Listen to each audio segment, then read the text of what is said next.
Corporal Max Fletcher had a special talent for screwing things up in the most spectacular ways possible.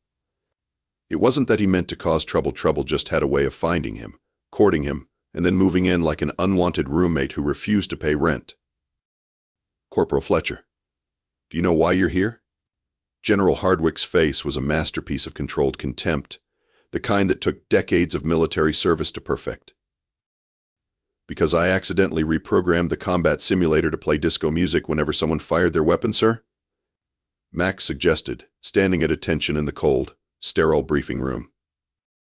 The general's eye twitched. No. Because I smuggled that ferret into the officers' quarters? No. No.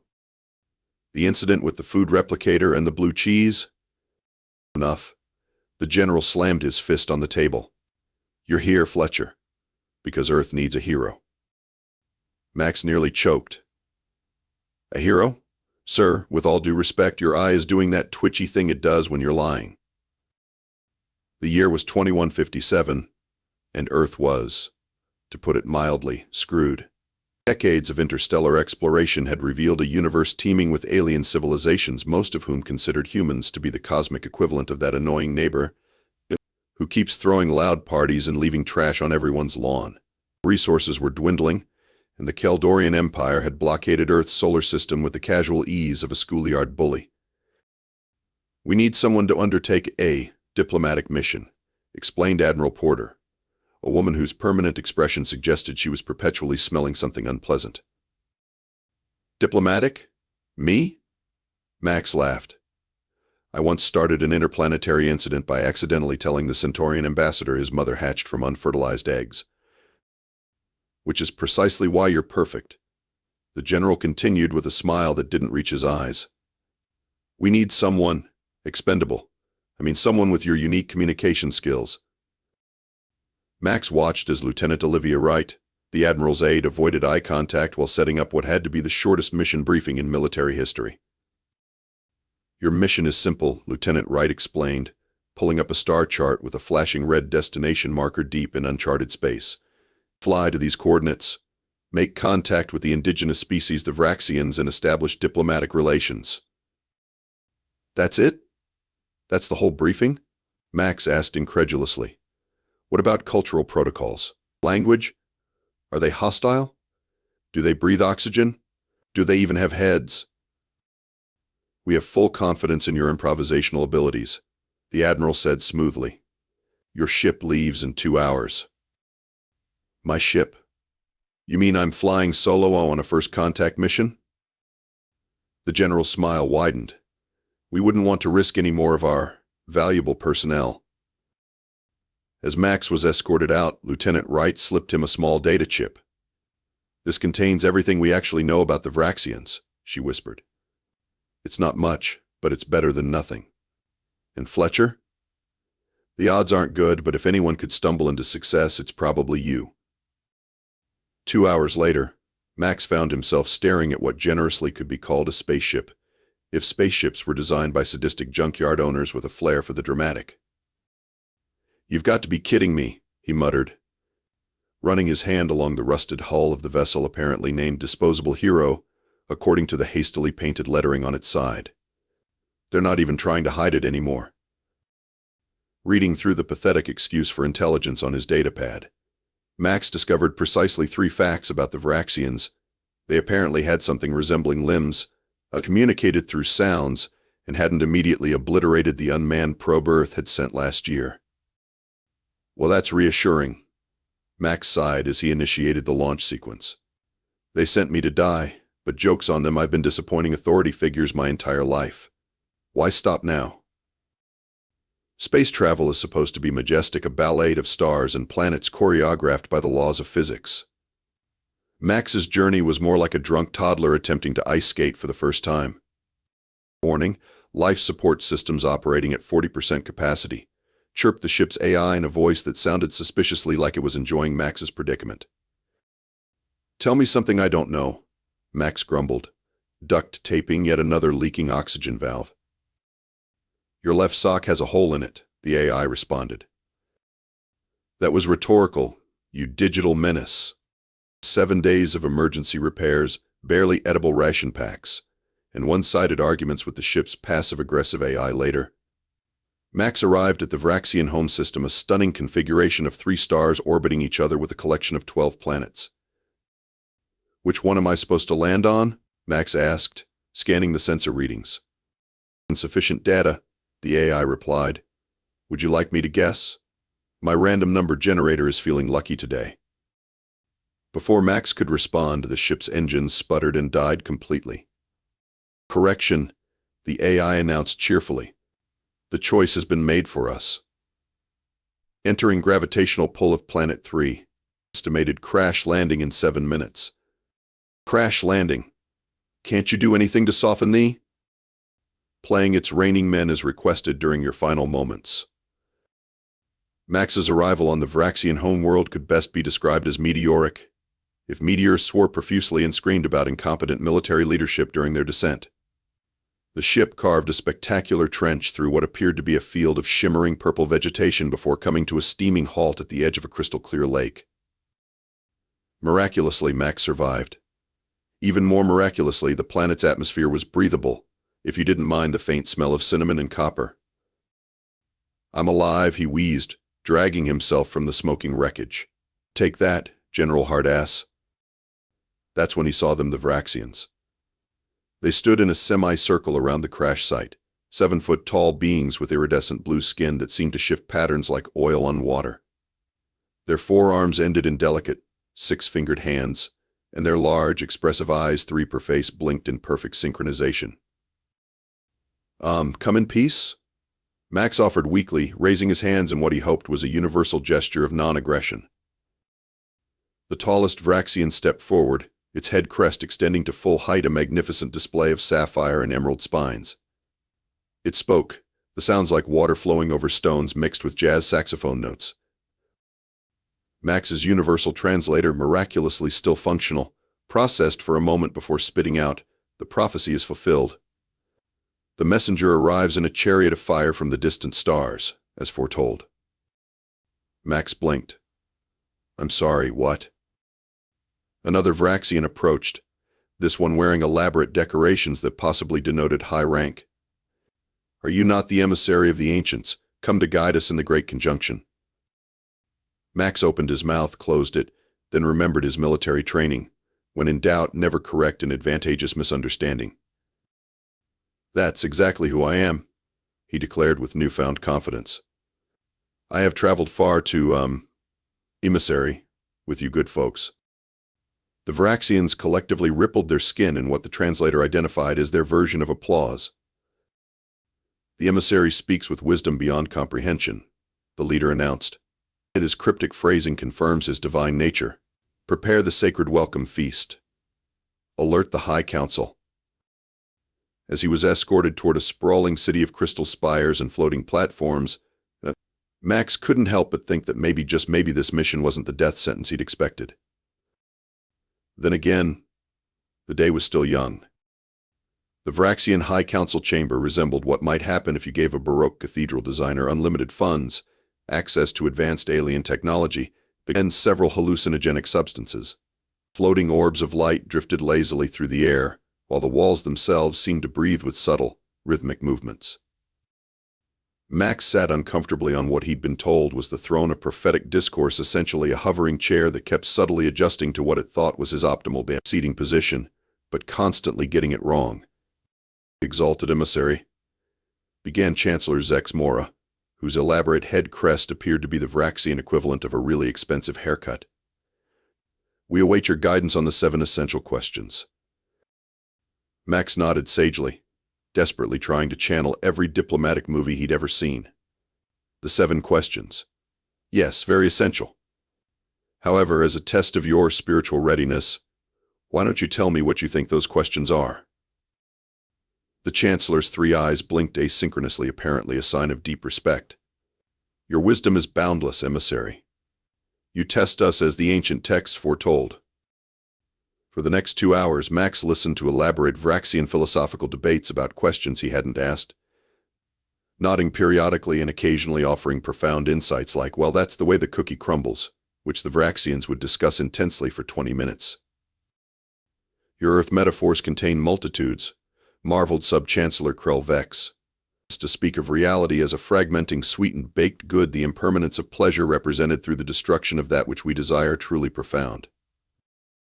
During a brief recess, Max wandered the floating gardens adjacent to the council chamber, trying to get his bearings and figure out how to maintain his precarious charade. That's when he quite literally bumped into Tez Lore.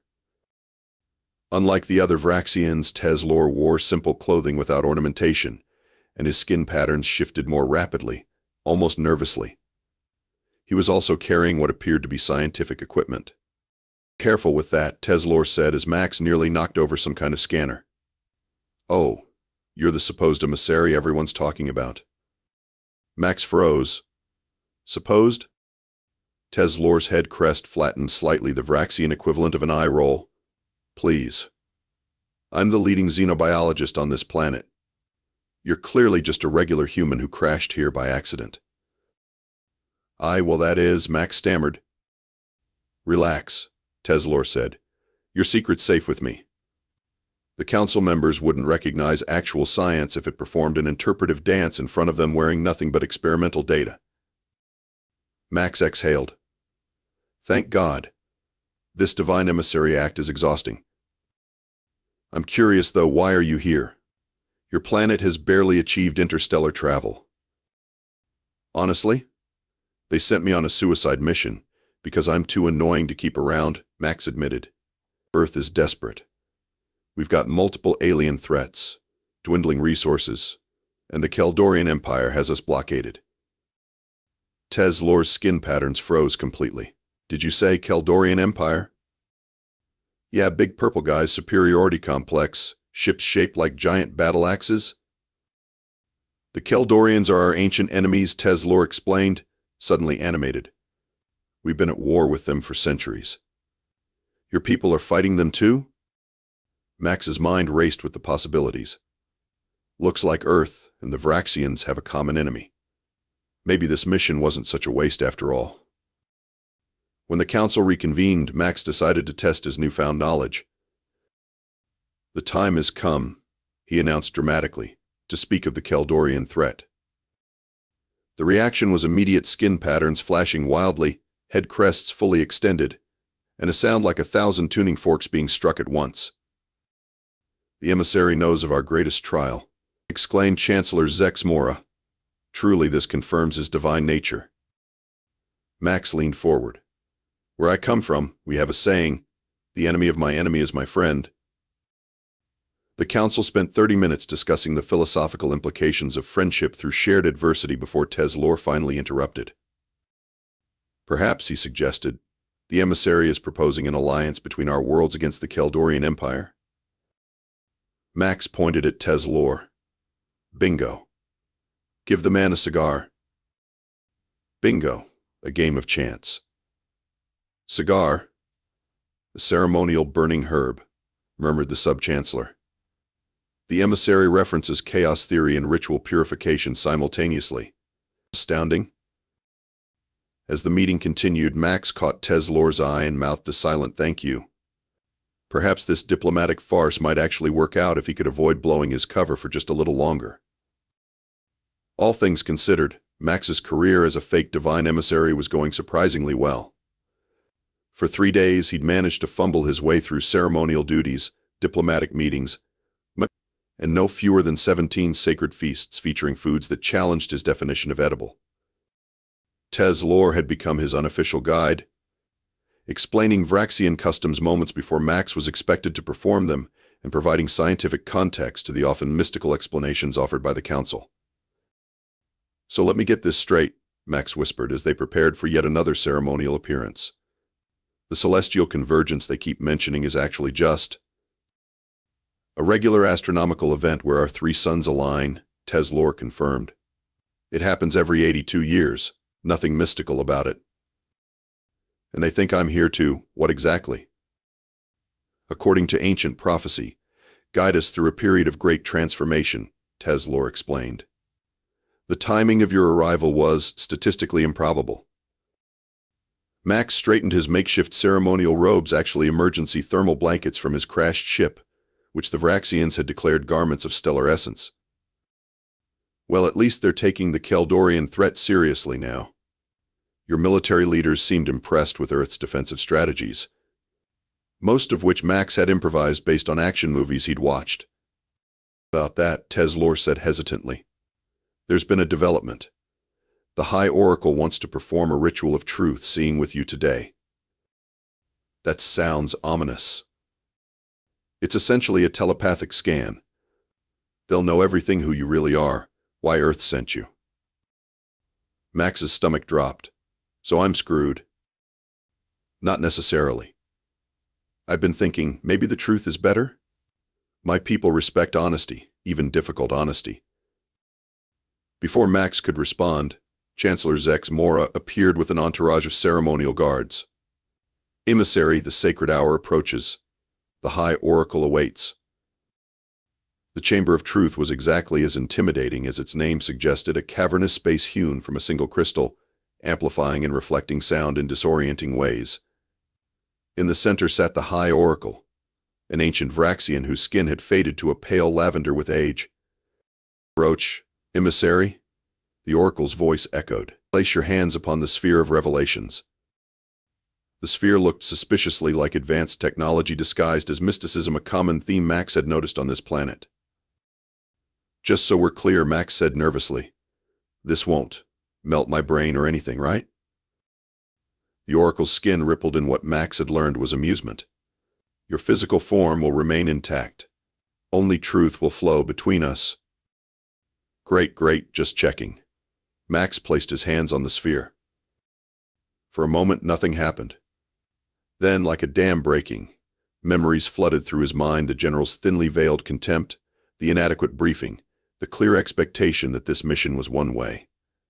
His fear, his resignation, his determination to spite them by somehow surviving. When it ended, the chamber had fallen completely silent. The Oracle's three eyes stared unblinking at Max. Then, to everyone's surprise, the ancient Vraxian began to laugh, a sound like wind chimes in a gentle breeze. Your people sent you to die, the Oracle stated matter-of-factly. The Chancellor gasped. This cannot be. The emissary is a regular human soldier, the Oracle finished, sent on what his leaders believed was a hopeless mission because they found him inconvenient. Max stood straighter. That's pretty much it. Yeah. I'm not divine, I'm not special. I'm just a guy who's really good at not dying when people expect me to. He expected outrage, possibly execution. What he didn't expect was the wave of skin rippling that passed through the assembled Vraxians, their version of applause. Such honesty, exclaimed the sub-chancellor. Such practical wisdom. The Oracle raised a hand for silence. Your leaders selected you because they considered you expendable, yet resourceful enough to possibly succeed where others would certainly fail. A calculated gamble using a living being as the wager. The Oracle's skin patterns shifted to a deep, contemplative blue. How refreshingly pragmatic. I'm sorry, what? Max blinked in confusion. Teslor stepped forward. Our society balances spirituality with practicality, Max. The Council appreciates the efficiency of Earth's approach. Using a troublesome but capable individual for a high-risk mission serves multiple outcomes with minimal resource expenditure. So you're impressed that they sent me to die? The Chancellor's head crest extended fully. We are impressed that you knew this and came anyway. And even more impressed that you succeeded where your leaders expected failure. The Oracle gestured to the assembled council. The human speaks truth about the Kaldorian threat. His world suffers under their aggression, as ours has for generations. Divine or not, his proposal of alliance has merit. Max couldn't believe his ears. His cover was blown, yet somehow his mission was succeeding better than ever. There is one condition, the Oracle added. You must continue to represent your world to ours, Max Fletcher. We find your unconventional approach compatible with our needs. I'm probably the last person Earth would choose as an ambassador, Max admitted. Precisely why you are perfect, the Oracle responded. Those who recognize their own limitations rarely exceed their authority. And just like that, Mayor, the expendable soldier became humanity's first official alien ambassador, much to his own surprise, and what would certainly be the military high command's horror. Absolutely not. Max crossed his arms, staring at the holographic projection of General Hardwick, whose face had progressed from its usual shade of stern disapproval to something closer to apoplectic rage. Corporal Fletcher, you will follow orders and... It's Ambassador Fletcher now, actually, Max corrected with undisguised glee. And the Vraxians have been quite clear on their terms. They're not interested in dealing with the people who sent me here to die. Funny how that works. 3 weeks had passed since the truth revelation, and Max had settled into his role as Earth's accidental diplomat with surprising ease. The Vraxian communication technology, light years beyond Earth's capabilities, had established a direct link to Earth Command, allowing Max the profound pleasure of watching his former superiors choke on their own miscalculation. Admiral Porter's face appeared next to the general's. Fletcher, perhaps you don't understand the gravity of the situation. Earth cannot afford to. To what? Accept help on terms other than your own? Max interjected. The Vraxians have advanced technology, a massive fleet, and centuries of experience fighting the Keldorians. They're offering an alliance that could save humanity, and you're quibbling over the messenger? Teslor, who had been appointed as Max's official Vraxian counterpart, observed the exchange with scientific curiosity. Fascinating. Your hierarchical leadership structure seems remarkably resistant to advantageous adaptations when they originate from unexpected sources. That's bureaucracy for you, Max muttered. Chancellor Zex Mora floated into the communication chamber, his ceremonial robes particularly ostentatious today. Perhaps I may address Earth's leadership directly? The general and admiral exchanged concerned glances before nodding. The Chancellor's 3 eyes blinked in sequence, a gesture of formal respect. Esteemed leaders of Earth, we understand your reluctance to negotiate through an individual you deemed disposable. However, Ambassador Fletcher has demonstrated qualities our people value highly: adaptability, honesty when confronted, and the unique human trait you call thinking on one's feet. Max suppressed a smirk as the Chancellor continued. Therefore, we propose a delegation to visit your world, accompanied by Ambassador Fletcher. This will allow for formal diplomatic relations to be established according to both our protocols. A delegation? To Earth? The general looked like he might faint. But the preparations, the security concerns, will be handled by my new team, Max interjected smoothly. I've already drafted a list of requirements. Max transmitted the document, enjoying the expressions of progressive horror as Earth's leadership scrolled through his extensive demands, everything from formal recognition of his ambassadorial status to a dedicated embassy facility for the Vraxians, complete with specialized atmospheric controls and gravity adjustments. This is outrageous, sputtered the general. A full diplomatic immunity for you? A personal staff of 50? Exemption from all previous disciplinary actions? Don't forget the part where I get to personally select my replacement at my former position, Max added cheerfully. I'm thinking Lieutenant Wright would be perfect. On screen, Lieutenant Wright, who had been quietly taking notes in the background, nearly dropped her datapad in surprise. The Vraxians' terms are non-negotiable, Max continued, allowing a hint of steel to enter his voice. And you should know they've already shared some preliminary defense technology specs as a gesture of good faith. He nodded to Teslor, who transmitted a data packet. There was a long pause as Earth's military leadership reviewed information that Max knew represented technology decades beyond their current capabilities. Admiral Porter cleared her throat. Perhaps we've been hasty in our assessment of the situation. Corporal, I mean. Ambassador Fletcher's unorthodox approach has yielded unexpected benefits. So we have an agreement? Max pressed. We'll need to consult with the Global Defense Council, but preliminary approval granted, the Admiral conceded. After the transmission ended, Teslor's skin rippled with amusement. You enjoyed that interaction significantly more than diplomatic protocol would typically allow. Let's just say it was therapeutically satisfying, Max grinned. Now, about that return ship you promised me. The vessel the Vraxians provided made Max's original disposable hero look like a child's bathtub toy. Sleek, powerful, and equipped with technology that bordered on the magical, it could make the journey back to Earth in a fraction of the time his outbound trip had taken. "We call it improbable victory," Tesmora explained, his skin shimmering with pride. "A fitting name, don't you think?"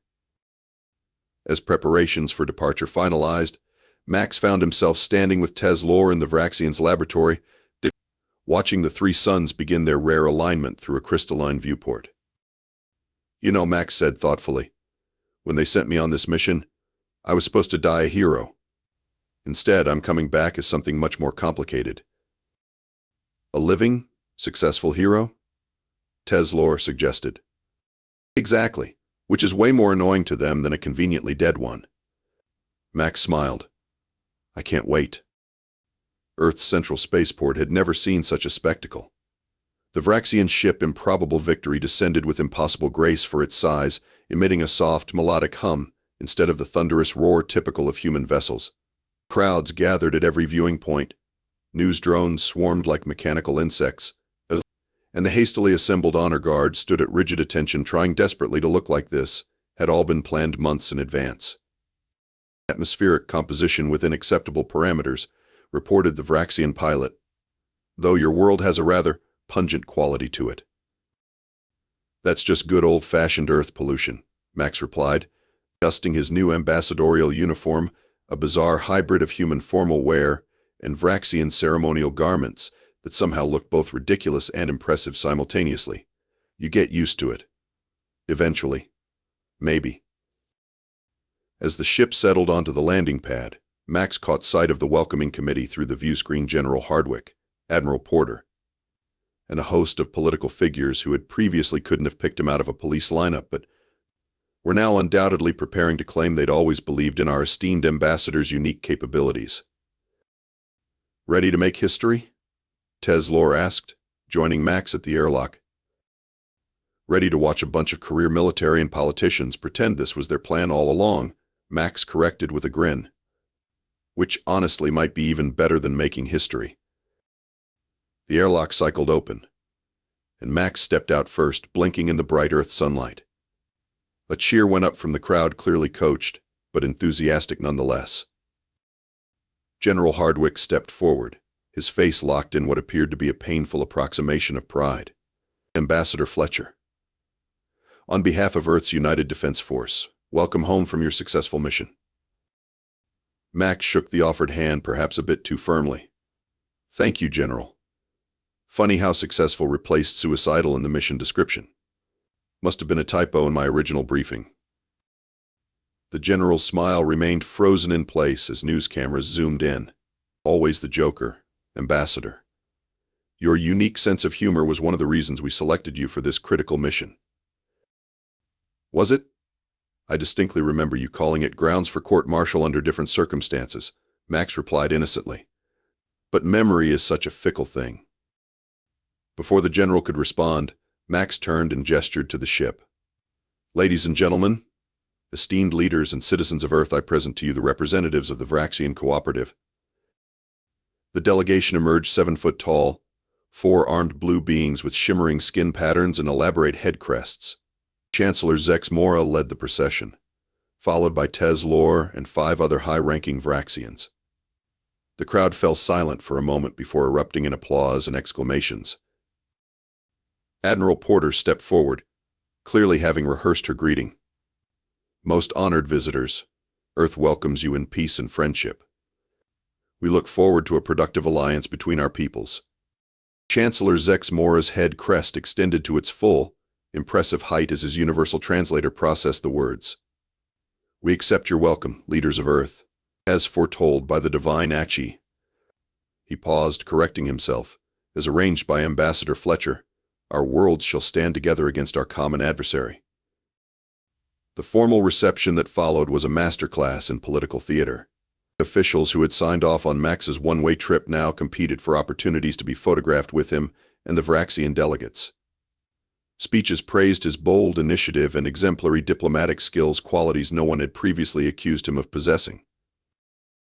Lieutenant Wright, newly promoted to captain thanks to Max's assistance, managed to catch him alone for a moment during the reception. "You actually did it," she said, genuine admiration in her voice. "When I slipped you that data chip, I thought I was just giving you a fighting chance to survive a few extra days." "Turns out spite is an excellent motivator," Max replied with a wink. "By the way, how's the General enjoying his new role as liaison to the Antarctic Research Station?" Wright suppressed a smile. "Let's just say he's developing a deep appreciation for penguin migration patterns." The day culminated in a formal treaty signing ceremony where Earth and the Vraxian cooperative officially became allies against the Keldorian Empire. As Max watched the proceedings, Chancellor Zex Mora carefully signing his name using all four hands simultaneously, he felt a strange sense of pride. "Not bad for an expendable corporal," Teslor commented quietly beside him. "Just imagine what I could accomplish if someone actually expected me to succeed," Max replied. 3 months later, Max stood on the observation deck of the newly constructed Vraxian embassy, a stunning structure of crystal and living metal that seemed to shift and breathe with the rhythms of Earth itself. The Keldorian blockade had been broken in a joint operation, and the first shipments of desperately needed resources were arriving from Vraxian space. "Ambassador, the Keldorian representative has arrived for the preliminary peace talks," his assistant informed him. "Show them in," Max replied, straightening his formal attire. As the doors slid open to reveal the massive, purple-skinned Keldorian diplomat, Max couldn't help but smile at the cosmic irony of it all. Earth had sent him to die a hero's death in a desperate gambit. Instead, he'd returned with powerful allies and was now brokering peace with their greatest enemy. Sometimes the most effective weapon in the universe wasn't superior technology or military might, it was simply a troublemaker too stubborn to die when expected to. The Keldorian approached, looking down at the comparatively small human with what passed for curiosity in their species. "You are the famous Ambassador Fletcher? The one they call the unexpected survivor?" "That's one of my nicer titles," Max acknowledged with a diplomatic smile. "Though personally I prefer the guy who lived just despite his superiors."